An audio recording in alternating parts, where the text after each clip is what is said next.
Salut à tous, bienvenue sur Direct Course, votre émission quotidienne sur canalturf.com. On se retrouve donc pour une nouvelle émission et plus précisément ce programme de jeudi. Avant de commencer, j'espère que vous nous avez suivis concernant le quintet de mardi. Nous vous indiquions de placer très haut le numéro 1 Psychique qui avait terminé deuxième de ce quintet l'an dernier, monté Dominique Boeuf, le pensionnaire de Robert Collet.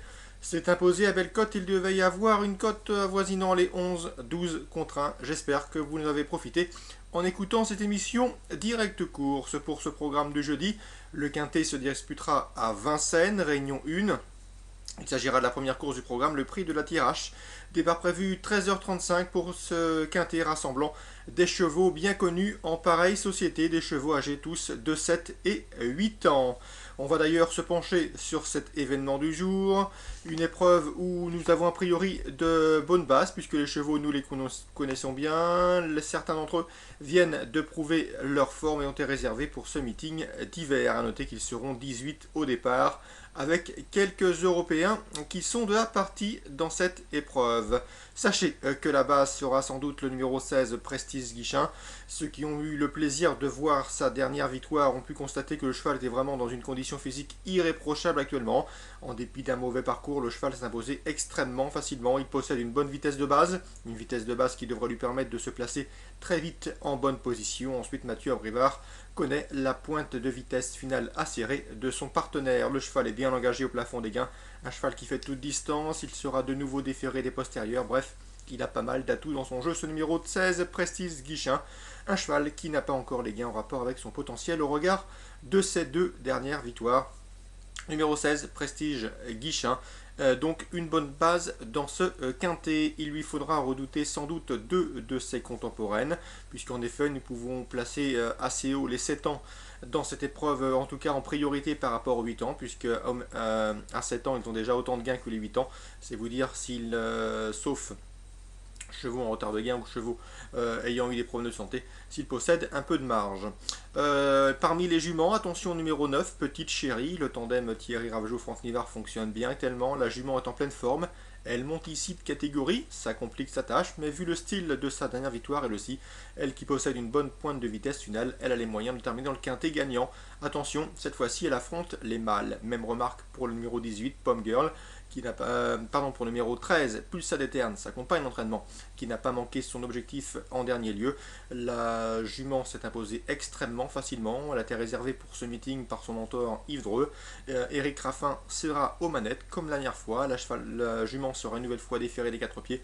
Elle aussi possède un gros cadre, un beau coffre qui peut lui permettre de briller en pareille société. En tout cas, le parcours des 2700 mètres de la grande piste, exigeant avec sa montée, devrait vraiment lui convenir, et elle fait partie des priorités. Numéro 13, Pulsade Eterne. C'est vrai qu'elle affronte les mâles cette fois-ci, mais elle aussi a les moyens de les regarder droit dans les yeux. Donc attention à ces trois compétiteurs qui, selon nous, disposent d'une première chance. Le numéro 16, Prestige Guichin, le 13, Pulsade Eterne, et le 9, Petite Chérie. Ensuite, plusieurs concurrents peuvent prétendre à un bel accessite dans cette épreuve, mais a priori, les premières places semblent pouvoir leur revenir. Pour plus de renseignements concernant ce quintet, je vous invite à aller consulter et écouter les pronostics de Christian Sénécal, notre spécialiste pour le trot et pour ce quintet. Il s'est penché sur cet événement pour en faire une analyse détaillée. N'hésitez pas à aller consulter son pronostic, mais également voir cet outsider spéculatif dans cette compétition.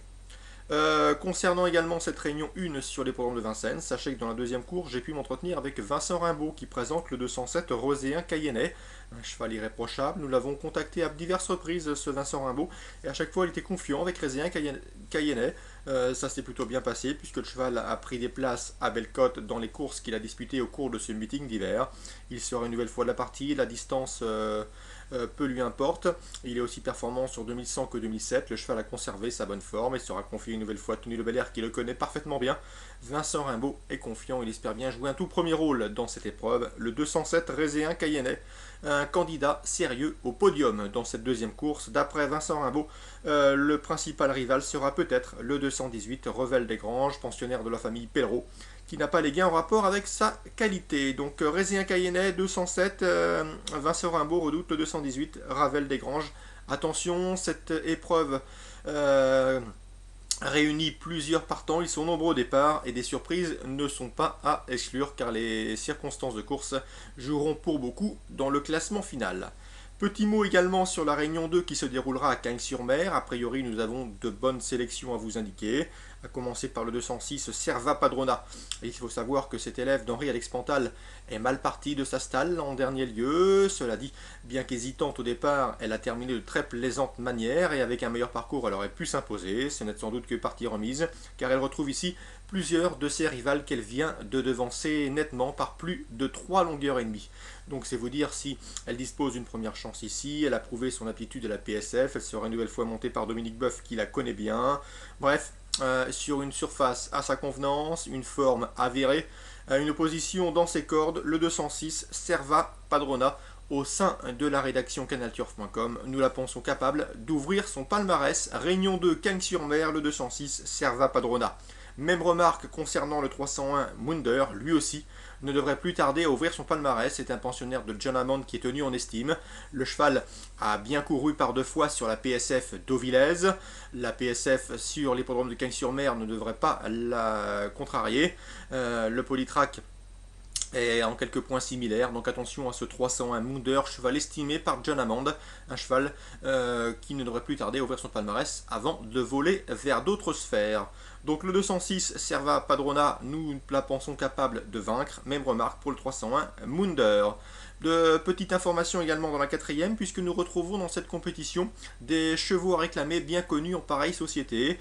A priori, vu les courses de référence, le 406 Almaguer s'annonce redoutable. Lui qui vient de devancer bon nombre de ses adversaires du jour devrait jouer un tout premier rôle.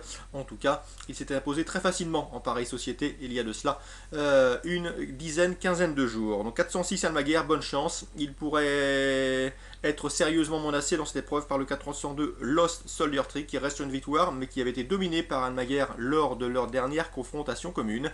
Donc attention 402 Lost Soldier Tree, monté Yoritz Mandezabal et surtout entraîné par le Britannique redoutable David Nichols qui a amené un petit contingent de chevaux pour ce meeting azuréen et ça se passe plutôt bien pour lui puisqu'il compte déjà 3 victoires et plusieurs places en peu de tentatives publiques.